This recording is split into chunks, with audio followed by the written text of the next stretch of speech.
नमस्कार विद्यार्थी मित्रांनो, आज आपण आपल्या अकाउंट विषयातील प्रकरण नंबर 8 त्यामध्ये गणित नंबर 11 पाहणार आहात. आता गणितामध्ये काय सांगितलंय, आपण याच्या अगोदर गणित 10 पाहिलेले आहेत, भागजप्ती पाहिलेली आहे, अनुपातिक प्रमाण, प्रोरेटा हे सगळ्या गोष्टी बघितल्या आहेत. तर गणित नंबर 11 या गणितामध्ये बघू, भागजप्तीच गणित आहे. गणित एक वेळेस वाचून घेऊ, याच्यातली माहिती तिकडं रफली लिहूया आणि नंतर गणिताला सुरुवात करूया. ठीक आहे, नेहमी सांगत असतो मी, प्रश्न वाचवायचा, लिहायचा, महत्वाची माहिती लिहायची, अख्खा प्रश्न लिहून काढशाल आणि त्याच्यानंतर उत्तराला सुरुवात करायची. बघ, श्रद्धा लिमिटेडने 1,00,000 समहक्क भाग किंवा समभाग 10 रुपयाचा 2 रुपये अधिमूल्याने, 2 रुपये अधिमूल्य म्हणजे वाढावा म्हणजेच प्रवेश म्हणजेच अधिमूल्य. बघा, 1,00,000 भाग आहेत, श्रद्धा कंपनी आहे, समभाग आहे, 10ला 1 भाग आहे, 2 रुपये एक्स्ट्रा करून 12 रुपयाला विकणार आहे. ती विक्रीस काढली आणि त्या भागावरली रक्कम हे पुढील प्रमाणे येणार. कसे कसे पैसे येणार, अर्जासोबत येणार आहे 3, आवंटनावर म्हणजे वाटपासोबत येणार आहेत 5. या 5 मध्ये प्रवेशाचे मिक्स आहे, म्हणजे 2 रुपयाचे या 5 मध्ये मिक्स आहे का, म्हणजे भागाचे 3 असतील, वाढवायचे 2 आहे, असे टोटल 5. आणि प्रथम व अंतिम हप्ता, जे हप्ता आहे, मागणी आहे, त्याला याचना पण म्हणतात, ते 4 रुपयाचा. 3 आणि 5 8 4 12 रुपयाचे टोटल दिले. एवढं समजलं. महत्वाची गोष्ट आहे, ते थोडं साईडला लिहून घेऊया, म्हणजे आपल्याला नंतर प्रश्नाकडे याची वारंवार गरज नाही. एकदा लिहून घेतो. कंपनीमध्ये भाग आहे 1,00,000, भाग आहे, समभाग आहे, किंमत त्याची आहे 10 प्लस 2, म्हणजे 10 रुपये प्लस 2 रुपये वाढाव्याची टोटल किंमत 12. पैसे कसे येणार, अर्जासोबत, वाटपासोबत, प्रथम हप्ता त्याच्यासोबतच एकत्रच करून अंतिम. कोणासाठी ते एकदा बघू. अर्जाची ती त्याला प्रार्थना राशी म्हणतात, ती आवंटन किंवा वाटप शुल्क म्हणतात. हे पहिल्याच पिरियडला सांगितलं, वारंवार सांगायची गरज नाही. 3 ह्याचे 5 आणि ह्याचे 4 आणि ह्याच्यामध्ये 5 मध्ये प्रव्याज मिक्स आहे, मला प्रव्याज. ओके, तर अशा पद्धतीने इथपर्यंत कोणाची किती सांगितली. पुढे बघा प्रश्न कंटिन्यू. पूर्ण प्रश्न एकदा वाचून घेतला की उत्तराचा जायचं, नंतर वारंवार एक लाईन बाय लाईन वाचवायची गरज नसते. 1,20,000 समभागाकरता अर्ज मिळाले. आता मला सांगा, आपल्या कंपनीत 1,00,000 भाग आहेत, अर्ज 1,20,000 आले. जास्त मागणी, अर्ज जर कमी आले तर कमी मागणी, अर्ज तेवढेच झाले तर पूर्ण मागणी, आणि अर्ज तर जास्त आले त्याचा अर्थ जास्त मागणी. आणि जेव्हा जास्त अर्ज येतात तो आपली कंपनीकडे 2 पर्याय असतात. एक तर त्याचे पैसे परत द्या, त्या 20,000 रुपयाचे एक्स्ट्रा आले द्यायचे, नाही तर प्रोरेटाचा वापर करा, म्हणजे अनुपातिक प्रमाण. अनुपातिक प्रमाण म्हणजे ज्याला 5 मागितले त्याला 4 द्या, 3 द्या. आता काही करून सगळ्या लोकांना हे भाग द्या. प्रोरेटा अगोदर एक पूर्ण व्हिडिओ करून सांगितलं, ते बघून घ्यायचं.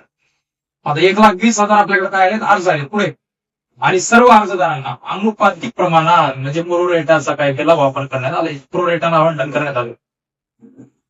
म्हणजे कंपनी या 20,000 लोकांचा, बघा 1,00,000 भाग आहेत, अर्ज 1,20,000 आले, जे 20,000 एक्स्ट्रा अर्ज आहेत, अशा लोकांचा वाटप शुल्क, अर्ज शुल्क जे आलेलं आहे ते परत देते का, नाही देते.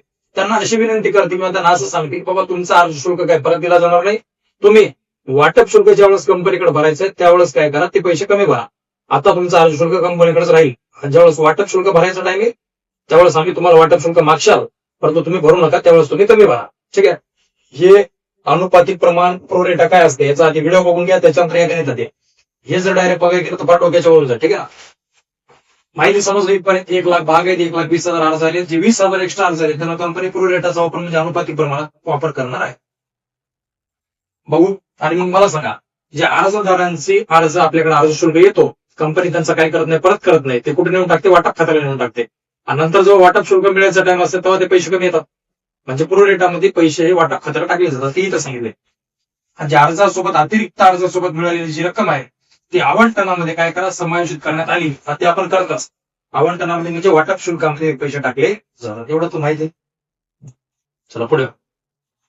अर्ज किती आहे, 1,20,000 भाग किती, 1,00,000 अर्ज आले 1,20,000 ते अर्ज.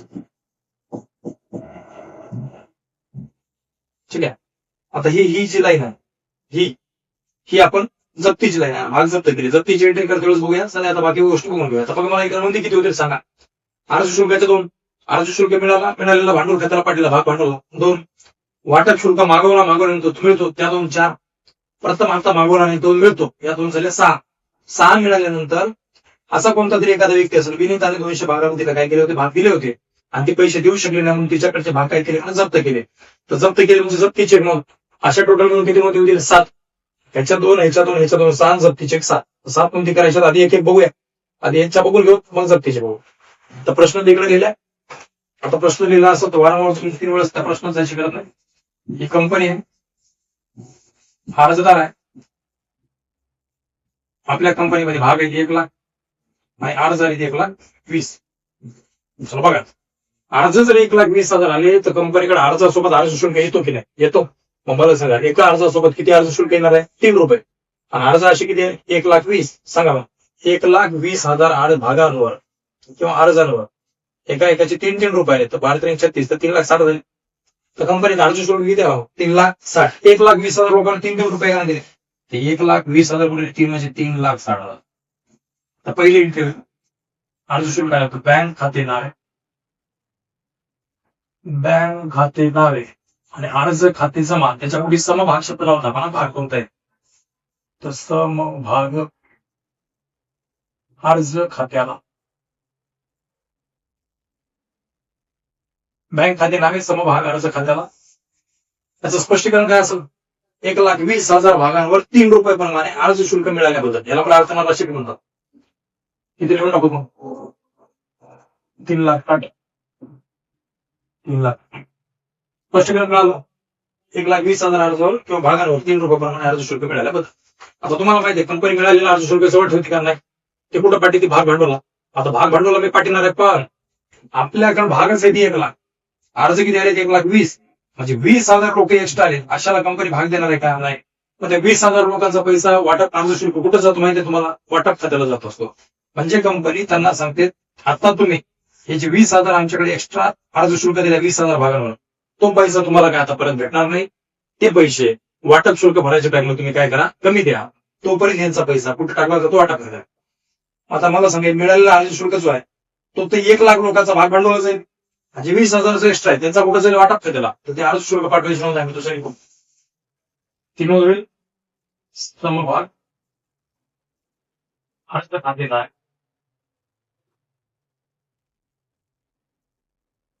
समभाग अर्ज खाते नाही कुठं पैसे पाठवणार आहे? भाग भांडवल. तरी समभाग भांडवल खात्याला, त्याला भाग भांडवल खात्याला म्हणून चालतंय. आणि कुठं पाठवलेले काही पैसे त्या 20,000 लोकांच्या वाटप खात्याला. तर समभाग वाटप.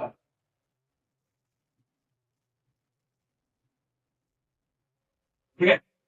याचं स्पष्टीकरण काय? अर्ज शुल्क कुठं कुठं पाठवलं होतं? अर्ज शुल्क भाग भांडवल खात्याला वाटप खात्याला पाठविला बंधन.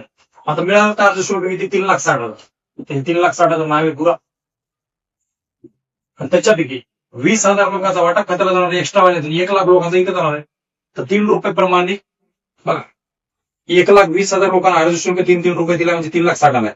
पण ह्याच्यापैकी 20,000 लोकांचा कंपनी परत करेल. परत म्हणजे त्या प्रोरेटाला टाकेल. तर 3 रुपये प्रमाणे एक असेल 20,60,000 रुपये कुठं पाठवेल? वाटप खात्याला. मग या वाटप खात्याला जर 60,000 पाठवली तर 1,00,000 लोकांना ज्यांना भाग देणार त्यांच्या 1,00,000 लोकांचा 3 रुपये प्रमाणे भाग भांडवल पाठवेल. 1,00,000 म्हणून 3 म्हणजे 3,00,000. हे करायचं 3,60,000 पैकी वाटप खात्याला 60 पाठवले, बाकी 3,00,000 घेतात. स्पष्टीकरण आलं लक्षात? अर्ज शुल्क भाग भांडवल खात्याला स्थलांतरित केल्याबद्दल. तुम्ही अजून एक डोक्यात ठेवा. गणित नंबर उदाहरण 11. काही जणांना गणित फक्त 11 बघत समजत नसेल, त्यांनी डायरेक्ट 11 ओपन केलं तसं कळत नसते कधी बी. ही सिरीज आहे. 1 नंबरच्या व्हिडिओ पासून म्हणजे पुरे गणित बघत चला, पुरा चॅप्टर सोपं वाटेल.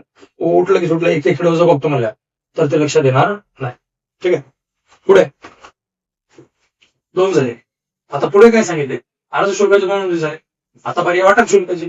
मग कंपनीकडे वाटप शुल्क असते तर वाटप शुल्क कंपनी मागवते की मिळते? तर अगोदर काय होईल? मागवेल. आता मागवते तर आपल्याकडे 1,00,000 भाग येईल. कंपनी 1,00,000 भागच वाटेल. 1,20,000 अर्ज आलते पण त्या 20,000 मध्ये भाग देणार नाही, कारण भागच नाही तेवढे. त्या 20,000 जणांचं कंपनीनं अर्ज शुल्क तसाच ठेवलाय. काही जण म्हणतील सर ते 1,20,000 लोक आले. लोक 1,20,000 नसतात, लोक 1,00,000च असतात. पण पूर्ण 10 भाग मागलेले असतात. मग कंपनी 10च्या ऐवजी काय करेल? 6 देईल. आता 6 दिले त्याचा अर्थ त्याला 4 कमी दिली. पण त्या 4 भागावर त्याला अर्ज शुल्क कंपनीकडे दिलेला असते. मग कंपनी सांगते बाबा तुम्ही 10 भागांवर अर्ज शुल्क दिले तर पण आम्ही तुम्हाला 4च भाग दिले किंवा 6च दिले. 6 भाग दिले तर तुमच्या तुम्हाला 4 भाग दिलो का? नाही दिलो. पण तुम्ही त्या 4 भागावर आमच्याकडे काय देऊन ठेवलाय? अर्ज शुल्क. मग तो अर्ज शुल्क आम्ही तुम्हाला परत देणार नाही. तुम्ही जो वाटप शुल्क आमच्याकडे भरशाल त्या 6 भागांवर, तुम्हाला जे आम्ही भाग दिले त्यांच्यावर जो वाटप शुल्क भरशाल तो कमी द्या. का कमी द्या? कारण तुम्ही अर्ज शुल्क आमच्याकडे आधीच एक्स्ट्रा देऊन ठेवलाय, असा त्याचा अर्थ असतो. याला प्रोरेटा म्हणलं. मग आपल्या कंपनीनं 20,000 जे एक्स्ट्रा अर्ज शुल्क आता तो वाटप खात्याला नेऊन टाकला. आता कंपनी काय करेल? हे 20,000चा विषय भेटला. 1,00,000 लोकांना ज्यांना भाग वाटले त्यांना कोणता पैसा मागेल? त्यांना वाटप शुल्क मागेल. आता वाटप शुल्क मागण्याच्या नोंदीमध्ये तुम्हाला मी नेहमी सांगत असतो, जर प्रव्याजी असेल, गणित जर प्रव्याजीचा असेल, वाटाव्याचा असेल, तर त्या नोंदीमध्ये मागवण्याच्या वाटप शुल्क जेव्हा मागवतो ना त्या नोंदीमध्ये वाढावा हा शब्द, प्रव्याजी हा शब्द जमात लागतो. हे डोक्यात ठेवा. तर वाढावा इतर आहे, गणित वाढाव्याचा तर जमात लावायचं. तर नोंद काय होईल? समभाग वाटप खाते नावे, त्याला आवडतं की म्हणतात. तर समभाग वाटप खाते नावे काय मागवले आपण? पाटील. समभाग भांडवल खाते जमावच्या खात्याला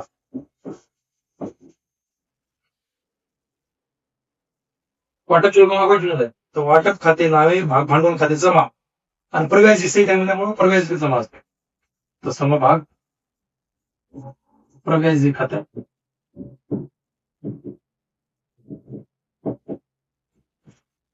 हे जरी त्याचं स्पष्टीकरण काय असतं? आता हे 20,000 एक्स्ट्रा वेळेचा विषय रुपये 1,00,000 लोकांना 5 रुपये प्रमाणे काय मागितल्याबद्दल वाटप शुल्क मागितल्याबद्दल इथं 1,00,000 भागांवर 5 रुपये प्रमाणे वाटप शुल्क मागितल्याबद्दल याचं स्पष्टीकरण. आता पैसे लावायचं 1,00,000 लोकांना 5 रुपये एका 1,00,000 गुणिले 5 म्हणजे 5,00,000. कंपनी वाटप शुल्क किती मागायला? 5,00,000. आता या 5,00,000मध्ये कोणाची केली? त्या 5,00,000मध्ये 5 रुपयापैकी 3 रुपये भागाचे 2 रुपये वाढायचे. तिथं सांगितलं आधीच 5 मध्ये प्रवेश 2 पेक्षा येतात, सांगितलं 5 मध्ये पेक्षा.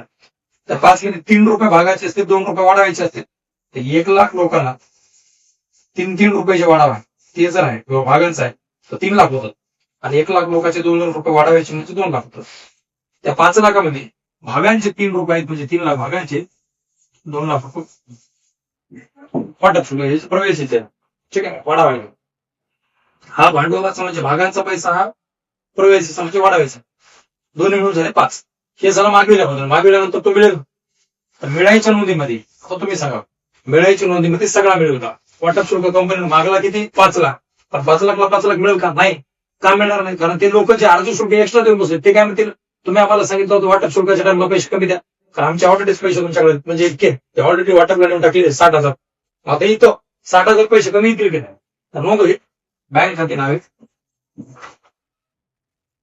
बँक खाते नावे आणि वाटप शुल्क समभाग वाटप खाते.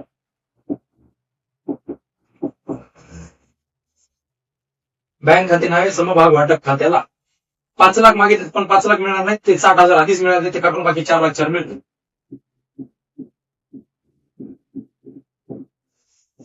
ठीक आहे, तसं स्पष्टीकरण काय असं? वाटप शुल्क मिळाल्याबद्दल कंपनीने वाटप शुल्क मिळाल्याबद्दल. चला, ह्याच्या दोन संपल्या, ह्याच्या दोन झाल्या. आता राहिल्या ह्याच्या अंतिम व प्रथम हप्त्याच्या. त्या आधी मागितल्यानंतर तो मिळतो. सांगा 5वी नोंद मागितल्यावर प्रथम व अंतिम हप्ता मागवा. मग आहे समभाग प्रथम व अंतिम हप्ता खाते नावे. प्रथम व अंतिम हप्ता खाते नावे भाग भांडवल खात्याला. ह्याच्यापुढे मी समभाग भाग भांडवल खात्याला मागविल्याबद्दल तो नोंद झाली. समभाग प्रथम अंतिम हप्ता खात्याला भाग भांडवल खात्याला किती रुपये मागवायचे? 4 रुपये एकाचे. तर 1,00,000 लोकांना 4 रुपये एका. 1,00,000 गुणिले 4 म्हणजे 4,00,000. तर मागविले 4,00,000.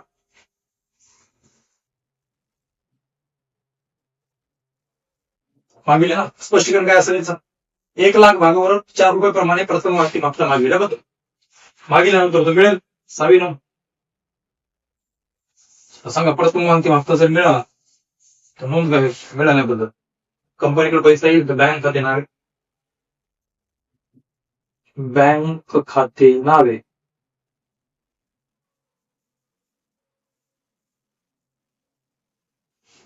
खाली प्रथम व अंतिम हप्ता कधी जमा म्हणजे समभाग प्रथम व अंतिम हप्ता खात्याला जाईल. तर बँक खात्याला प्रथम व अंतिम हप्ता खाते जमा. किती लाख मागितलं? 4 लाख. 4 लाख 4 लाख मिळतील का? आता एकच मिनिट. कोणती तरी विनीत आहे तिने पैसे कमी दिलेत ना, ते बघा आता त्याने जर सगळ्यांना दिले सगळं विषय पडला होता, पण इथं काय माहिती इथं होतं इथपर्यंत जाता का ह्याच्या 2 नोंदी केल्या, ह्याच्या 2 नोंदी केल्या, ह्याच्या 2 नोंदी केल्या. आता मला सांगा अर्ज शुल्काच्या 2 मी केल्या नोंदी, अर्ज शुल्क आला अकाउंटला पटेल भेटला विषय, वाटप शुल्क मागेला मिळाला हे चालू.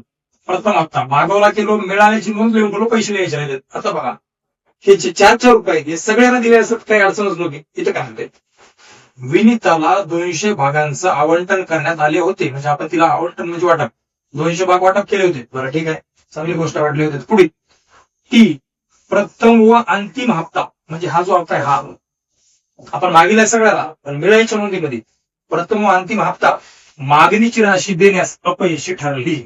आता सांगा जर त्या विनीतानं प्रथम व अंतिम हप्ता आपल्याला दिलाच नाही म्हणून ती अपयशी ठरली. मग अपयशी ठरली तर तिच्या 200 भागांवर विनीताच्या 200 भागावर तिने हे 4 रुपये दिले असतील का? नाही दिले ना, ते अपयशी झाली म्हणून दिले नाही चालतं पैसे आले कंपनीकडे. मग 200 भागांवर 4 रुपये आले ना, त्याच्यावर 800 रुपये तिने दिली का? नाही दिली. मग तिला 800 रुपये दिले नाही तर मला सांग या नोंदीमध्ये 800 रुपये येतील का? नाही. कारण 4 लाख मागितले तर 4 लाखला 4 लाख येऊ कमी नाही लिहिता येतील. कारण 800 रुपये विनीतानं दिलेच नाही तर ते 800 कमी करून बाकी पैसे द्यावे लागतील मला. मी प्रथम अंतिम हप्ता मागला किती? 4 लाख रुपये पुरा लाख लोकांना, 1 लाख लोकांना 4 रुपये मागून 4 लाख. पण त्याच्यापैकी विनीता 200 भागावर 4 रुपये देणारच नाही हा पैसे. मग तिने 800 रुपये दिले का? नाही दिले. 400 भागावर पर रुपये म्हणजे 400 रुपये, पण 2 रुपये म्हणजे 800, तर 800 काढून बाकी लिहून मग 3,99,200 3,99,200 रुपये मिळतील मग मला. मग ह्या 4 लाखापैकी 3,99,200 का आले? कारण विनीता तिने काय केलं 400 भागावर 2 रुपये दिले. मग ही नोंद होती मागेल्या बद्दल, ही नोंद आहे मिळाल्या बद्दल. मग याचं स्पष्टीकरण काय होईल? आपण किती लोकांना पैसे मागले? 1 लाख लोकांना. पण त्याच्यापैकी विनीताने तिच्या 200 भागावर दिले का? नाही दिले. मग लाख लोकांना मागले आणि विनीतानं 200 भागावर दिले नाही, म्हणजे 99,800 लोकांना आपल्याला पैसे दिले. कारण विनीतानं 200 भागावर दिले नाही म्हणजे पैसा आपल्याकडे 99,800 भागांचा 200 चालू. तर तिथं स्पष्टीकरण 99,200 भागांवरील प्रथम व अंतिम हप्ता मिळाल्याबद्दल किंवा डायरेक्ट प्रथम व अंतिम हप्ता मिळाल्याबद्दल काय अडचण. तर 2 नोंदी पर्यंत झाल्या आपल्याला. आता लास्ट एक नोंद राहील ती म्हणजे जप्तीची, भाग जप्तीची नोंद करायला सांगितली. खाली बघा पुढे 7 नोंदी झाल्या. आणि तुम्हाला जप्तीची नोंद सविस्तर सांगितली काय होऊ शक्य. पुढे ती अपयशी ठरली तर मान्य. पुढे आणि तिच्यामुळे किंवा त्यामुळे तिच्याकडचे भाग काय केले? जप्त केले. जो भाग जप्त केले म्हणजे तो जप्तीची नोंद होला पाहिजे. मग सांगा भाग जप्तीची नोंद आता इथं तुम्ही डोकं लावा. भाग जप्तीची नोंद बनवत आहे मी तुम्हाला कालही सांगितलंय. पुरा 38 मिनिटाचा व्हिडिओ बनवून भाग जप्ती शिकली आहे. तो भाग जप्ती पुरी समजून गेली असेल तो व्हिडिओ बघितला ना. आता याच्यातून सांगा भाग जप्तीची नोंद काय केली. मला इथंच रफली नोंद इथं लिहिल त्याच्यानंतर गणितात लिहिल. ट्राय करा भाग जप्तीची नोंद काय करायला सांगण्याचा प्रयत्न करा.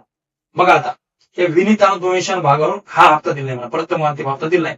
मग हे प्रथम अंतिम हप्ता दिला नाही त्याचा अर्थ वरला दिले तिने. ठीक आहे ना. भाग जप्ती म्हणजे तुम्हाला माहित असेल अशी नोंद असते. भाग भांडवल खाते नाव, भाग जप्ती खाते जमा म्हणजे जप्ती खात्याला. आणि जे दिलं नाही ते जमा. हिने हे दिलं नाही याचा अर्थ हे 2 दिलं. आता मला तुम्ही वाढांचंही सांगितलं तुम्हाला प्रवेशाचं हे वाटप शुल्क हे तिने कंपनीकडे दिलं. याचा अर्थ हे जर दिलं म्हणलं असेल हे 2 दिले म्हणजे असतं कंपनीला तिने वाटप शुल्क दिला. त्या वाटप शुल्कामध्ये प्रवेश आहे म्हणजे कंपनीकडे प्रवेशही भेटला. मग सांगा प्रवेश जर कंपनीकडे भेटला तर कंपनी कोणाला सांगाल का? नाही सांगणार. आणि जर नाही भेटला तर सगळ्याला सांगते मला गावात इथे भेटला ना प्रवेश तर कंपनीकडे प्रवेश भेटला तर कंपनीकडे प्रवेश दाखवतच नाही. मग आता भाग भांडवल खाते भाग जप्ती खाते जमा जे मिळालं नाही ते जमा, हे मिळालं नाही ते खाते जमा. काही प्रथम व अंतिम हप्ता खात्याला तुम्हाला सर समाभाग शब्द लावा. समभाग ठीक आहे. ही झाली नोंद, बस अशीच नोंद होईल. तो नोंद जाईल भाग पाठवून घेताना भाग जप्ती खाते जमा, जे हप्ता दिला ते हप्ता जमा म्हणजे प्रथम अंतिम हप्ता जमा. आता ही नोंद जप्तीची नोंद अख्खे 1,00,000 रोखाच्या गणिताची नोंद होईल का? नाही म्हणा. हे फक्त विनिताचे भाग जप्त केले, 200 भाग विनिताचे 200 भाग जप्त केले, ही नोंद विनिताचीच राहील. म्हणजे ह्याच्यात जे व्यवहार हिसाब राहील ते फक्त 200 रुपये 200 भागाचा हिसाब राहील. मग सांगा विनिताने हे प्रथम हप्ता व अंतिम हप्ता 4 रुपयाचा दिला नाही, 200 भागांवर तिने 4 रुपये दिले, म्हणजे 4 दुनी 8, तर ते येतील इथं 800. जप्तीला कोणती रक्कम लिहितात? दिलेली रक्कम. मला सांगा विनिताने हे दिलं नाही तर वराला 2 दिलं. आता मी नोंदीमध्ये प्रव्याजी शब्द लावलो नाही, प्रव्याजी नाही चालत, प्रव्याजीचे पैसे ते पकडीत नाहीत, मोज सोडून देतात. कारण कंपनीकडे जर प्रव्याजी आला तर प्रव्याजी लागत नाही, कंपनी हे सांगितले कालवे. आणि जर नाही आला तर मग रडून सांगते सगळ्याला, मला वाढावं दे नाही, वाढावं दे नाही असं. आता 5 मध्ये प्रव्याजीचे 2 रुपये आहेत, तर हे 2 रुपये बाजूला काढलो, ह्याच्या 3 भागाचे आणि हे 3 6 रुपये तेवढे हे विनिताने कंपनीकडे भरले. 6 भरले, 4 भरले नव्हते, म्हणजे भरले नाही ते खाली जप्तीला कोणते पैसे जातात दिलेले, मग तिने ते 6 दिले. मग हिने 200 भागांवर 6 रुपये दिले, 1200 रुपये दिले सत्य. हे 1200 आणि 800 दोन्ही जमा आहेत, दोन्हीची पण नावेला बेरीज होणार. पुन्हा त्याचं स्पष्टीकरण काय असेल? त्याचं स्पष्टीकरण होईल विनिताच्या 200 भागांवर प्रथम व अंतिम हप्ता न दिल्यामुळे तिचे भाग जप्त केल्याबद्दल. बरोबर आहे ना? विनिताचे किती भाग? 200 भाग. काय केल्याबद्दल? जप्त. पण कशामुळे? प्रथम व अंतिम हप्ता काय भरल्याबद्दल? न भरल्यामुळे. तर विनिताचे 200 भाग प्रथम व अंतिम हप्ता न भरल्यामुळे काय केल्याबद्दल? जप्ती केल्याबद्दल किंवा जप्त केल्याबद्दल. आले लक्षात? म्हणजे ही नोंद होईल जप्तीची 7वी. ही तिकडे लिहायची राहील, इकडे लिहून टाकू का? ही नोंद कॉपी करू इकडे. इथे या 7वी नोंद होईल जप्तीची. हे मूळ जातं याचं काम झालं.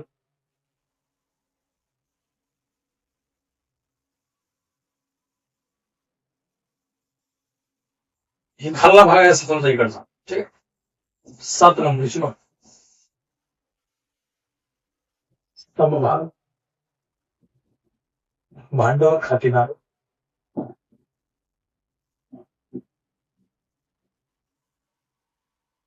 समभाग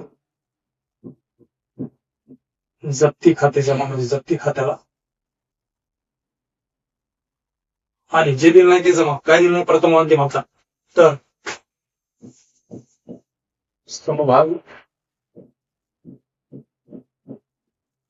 प्रथम व अंतिम हप्ता खात्याला. एका वेळेस पसंत नसेल तर खाली वेळेला पाहिजे.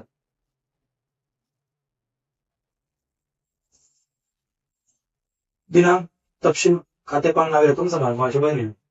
मग आता सांगा किती रुपये लिहिणार आहेत? तिकडे लिहिले तसे.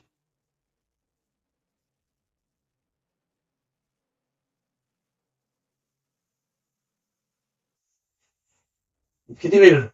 200 भाग दिली आणि तिने 4 रुपयाचा प्रथम हप्ता देणार, 400 म्हणजे 800 वरी दिलेले पैसे असतात. तिने 200 भागावर 6 रुपये दिले. वाढावा लिहिला नाही मी, वाढावा इथे कालाव नाही गेलो, वाढावा एंट्रीतच नाही, कशाला लावू? 1200 रुपये इथं, 2000 इथं. स्पष्टीकरण विनिताचे 200 भाग जप्त केल्याबद्दल. कशामुळे? तर प्रथम अंतिम हप्ता न दिल्यामुळे. तर गणित अशा पद्धतीने काय झाले? संपले. पण गणितात थोडी काय म्हणलं बघा, नोंदी करा ते केल्या आणि ताळेबंद म्हणजे ताळेबंदी बनवला. तिथे टाकून घ्या ताळेबंद. ताळेबंद मी तुम्हाला मागे सांगितलं, इझी असत. ताळेबंद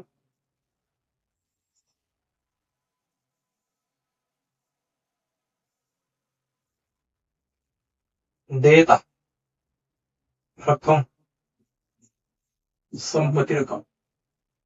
एकवेळेस आपण एंट्री आली तर बघून घ्या. 7 मध्ये नोंदी झाली ना आपल्या पुस्तकात. काय करायचं? अर्ज शुल्क मिळाला. अर्ज शुल्क भाग भांडवल खात्याला, वाटप खात्याला, दोन्हीकडे पाठीला. हे 2 आहेत बा. 3,60,000 3,60,000 आपल्याकडे झाले हे 2. ठीक आहे. त्याच्यामुळे वाटप शुल्क मागवला, मिळाला. प्रवेश सीट असल्यामुळे प्रवेश शब्द लावला. हे मागवला आणि मिळाला. इथे 4,40,000 का मिळाले? 5 लाख मागल्यावर, कारण 60,000 ऑलरेडी घेऊन बसलेले. तिसरी आणि चौथी म्हणून तिथे आपली तिसरी चौथी 30 नोंद झाली. सेम. 5वी प्रथम हप्ता मागवला, हे मिळाला. तर इथं 3,09,200 काय तर विनिता तिच्या 400 भाग 200 भागावर दिले होते पैसे. त्या आपली 5वी 30 नोंद आहे. शेवटी 7वी नोंद जप्तीची. जप्तीची भाग भांडवल खाते ना, भाग जप्ती खाते जमा, प्रथम अंतिम हप्ता खाते जमा. 2,000 रुपये टोटल, 800 आणि 1200 ते बरोबर आहे.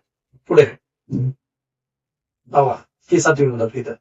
आता बाकी ताळेबंद कसा बघितला नव्हता लक्षात. तुम्हाला मी मागे सांगितलं इकडल्या साईडला भाग भांडवल कसं मार्क आहे, भाग भांडवल लिहिलं जातं, इकडे बँक लिहितात. सांगितलं होतं इकडे भाग भांडवल, इकडे बँक. प्रवेशी इकडे वाढावा, प्रवेशी असेल तर प्रवेश, इकडे कसारा असेल तर कसारा, हे बी सांगितलं होतं. तर आज गणित वाढाव्याला आहे, वाढाव्याला आहे तिथे भाग वाढावा किंवा भाग प्रवेश नाव टाकून भाग प्रवेश. दुसरी गोष्ट खाते खाते शब्द लावलं जातं, भाग भांडवल खाते, भाग प्रवेशी खाते, खाते लावलं तरी लावलं तरी चालेल. तिकडं भाग भांडवल, इकडे बँक, तिकडे प्रवेश, इकडे कसारा असेल तर कसर. आणि अजून एक गोष्ट, जर गणित आता गणित भाग जप्तीचा असत तर तिकडे भाग जप्ती असत तर भाग जप्ती नव्हता. तर हे गणित भाग जप्तीच आहे, तर इकडे भाग जप्ती. बस एवढे शब्द येतात. इकडे भांडवल, इकडे बँक, इकडे प्रवेश, इकडे कसर, इकडे भाग जप्ती असेल तर जप्तीचं गणित असेल तर जप्ती, नाही तर जप्ती लावायची नाही. खरा टोटल आता बघू. आता बँक, बँकेचं टोटल इथं बँक आहे 3,60,000, कोणता मोजू 3,60,000. इथं बँक नाही, इथं बँक नाही, इथं बँक आहे 4,40,000 आहे. मग हे 3,60,000 आणि हे 4,40,000 म्हणजे दोन्ही मिळून झाले 8 लाख. कोणा इथं बँक नाही, इथं बँक आहे. हे 3,99,200 आहे. दोन्ही 8 लाख झाले, हे 3 लाख म्हणजे 11 लाख, हे 99,200. बँकेची बेरीज झाली 11,99,200. ओके, तर इथे तुम्ही भाग भांडवल राहील. आता भाग भांडवल करू. भाग भांडवलाचे काय करू, इकडे जमाचे पैसे, इकडे नावेचे पैसे, थोडं लक्षात ठेवा भाग भांडवलाचे. त्याच्यावर भाग भांडवल आहे, इथं भाग भांडवल आहे, भाग भांडवल आहे. पण हे नावेच आहे की जमात आहे, हे जमात आहे 3 लाख. कोण रफली घ्या इकडे इकडे असं लक्षात ठेवू 3 लाख, 3 लाख म्हणजे एका साईडचे कुणीकडे आहे, एका साईडचे इकडे, एका साईडचे इकडे असे. हे जमात आहे 3 लाख, इथं नाही, इथं आहे जमात आहे, हे 3 लाख. 3 6 झाले म्हणजे जमातले तर जमात इकडे घ्या 6. त्याच्यामध्ये इथं नाही, हे बघा इथं आहे जमात असेल पुन्हा, हे 4 लाख. 3 3 4 म्हणजे टोटल झाले 10. इथं आहे का, नाही, इथं. आता इथं आहे भांडवल, भाग भांडवल, पण हे आहे नावेत, ही भांडवल नावेत आहे. इथं खाली जमात होतं, नावेत नव्हतं, इथं बी जमात होतं, इथं बी जमात होतं. जमाची बेरीज केली तर 10 लाख झाली. 3 3 4 आणि टोटल 10. मग एका साईडला 10 लाख आहे, एका साईडला नावेत आहे 2,000, खाली 2,000. मला हे याच्यात ऍड करून काय 10 लाख 2,000 खूप काय नाही, ही जमा आहे नावे, याच्यात ते काढून टाकावं लागेल. त्या 10 लाखातून ते 2,000 इकडे साईडचे काढले तर 10 लाखातून गेले म्हणजे 9,98,000 आहे खरं तर भाग भांडवल. 9,98,000 आहे भाग भांडवल. का, कारण 3 जागी जमा आहे, एका जागी नावेला आहे. नावेचं जमाचं एकत्र करून लिहिलं तर अकाउंटचा अर्थ काय झाला, तर त्याच्यामुळे जमाची 3ची बेरीज केली 10 लाख झाली, नावेला एकटे 2,000 ते काढले तर 9,98,000 ते झालं. आता प्रवेश, प्रवेश आहे की नाही, प्रवेशित आहे प्रवेशी 2 लाख, तर प्रवेशीचे 2 लाख, प्रवेशीचे पुढे प्रवेशी 2 लाख.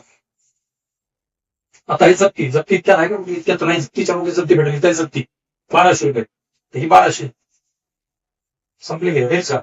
इकडं 11,99,200, इकडं 9 लाख आणि 2 लाख, 11 लाख 98,000, 1,000 रुपये टाका, 99,000 आणि 200, तर 11,99,200 इकडे घ्यायचं. संपलं. सोपं होतं की अवघड होतं, गणित सोपं होतं. आता मला एक सांगा, ही बेरीज झाली, झाला आपलं तळ्यात झालं की तसंच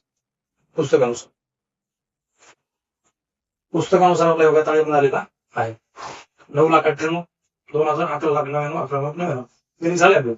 आता असेच गणित हे जे आपण आता कमीत कमी 11 गणित आतापर्यंत केलं, या 11 गणितासारखे पुस्तकाच्या पाठीमागे काही गणित असतील की नाही. हे जर 11 गणित ज्याला जमाले त्याला पुस्तकाच्या पाठीमागचे गणित 5-7 तरी गणित जमतील. म्हणजे हे 11 प्लस ते 5-7 17-18 गणित तुमच्या पुस्तकात ते पूर्णपणे झाले असते. हे 11 नंबरचं गणित आहे, तसंच पुस्तकात पाठीमागे काय दिलं असं, आता हे जे जसे असतं सेम टू सेम समायोजित केली, 200 भागांचं हे केलं, प्रथम हप्ता भरल्यामुळे जप्ती केली, असं श्रद्धाच्या गणित असेल, पाठीमागे गणित असेलच, कारण हे करून दिलेलं आहे ते काय दिलेले असं. तर ह्या गणितासारखंच पाठीमागचे जेवढे गणित आहेत त्यामध्ये बहुत कोणत्या गणितासारखं कोणत्या, म्हणजे तुम्हाला ते बी करता येतील वेळ भेटला.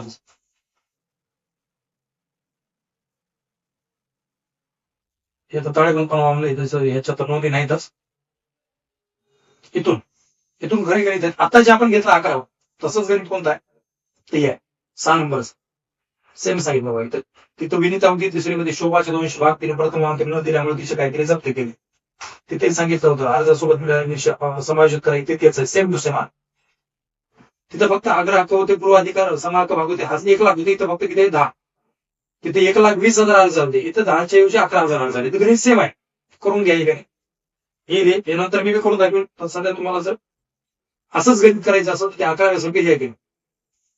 त्याच्यानंतर तिकडे जे गणित आपण घेतलंय 9व 8व 7व 6व जे काही त्याच्यामधल्यासारखंच इथे गणित आहे. अनुपातिक म्हणजे प्रोरेटाचं गणित तिकडे 6 नंबरला असं इथे आहे. त्याच्यानंतर दीपक मॅन्युफॅक्चरिंग कंपनीचं गणित आहे. त्याच्यात अर्ज रक्कम काय केली का अर्जाची रक्कम परत केली याचा अर्थ तिकडं आपल्या गणितामध्ये जे आपण आतापर्यंत 11 गणित जे शिकले त्याच्यामध्ये परत केलेलं रकमेचं गणित एक 6व 7व्याच्या आसपास गणित होतं. 5व 6व होतं तसंच इथे गणित तर ते केलं तर हे येऊन जाईल. त्याच्यानंतर 25,000 भाग होते 22,000 अर्ज झाले कमी मागणी 7 नंबरला गणित असेल तिकडे XYZ लिमिटेडचं गणित. तिकडे जे गणित तसंच इथे गणित आहे. त्याच्यानंतर हे दुसरं जे आहे आपण करून दिलेलं तिथं दुसरं जे आहे तसंच इथं दुसरं आहे ते पूर्वाधिकारच भाग आहे ते पूर्वाधिकारच होते. तर मला सांगा आणि इथं तर गणित काही करायचं नाही तर कंपनीचा ताळ्या पण बनवायचं नाही. तर हे काही नको गणित पहिलं इथून लक्षात ठेवायचं. हे दुसरं तिकडे दुसऱ्यासाठी आहे. हे पण गणित तिकडण्यासारखंच आहे. तिकडे 5व्या 7व्या 8व्या गणिताला आहे तसेच इथं गणित XYZ 100% गणित आहे इथं. पुन्हा हे म्हणजे 6 नंबरच्या पर्यंत गणित तुम्हाला येऊ शकतात एवढी गॅरंटी फिक्स. फक्त राहते इथं 7वं आणि 8वं हे मी सगळे करून दाखवेल. पण सध्या तुम्ही तिकडच्या गणितासाठी हे गणित बघू शकता. ठीक आहे बाकी काही अडचण असेल तर कमेंटमध्ये का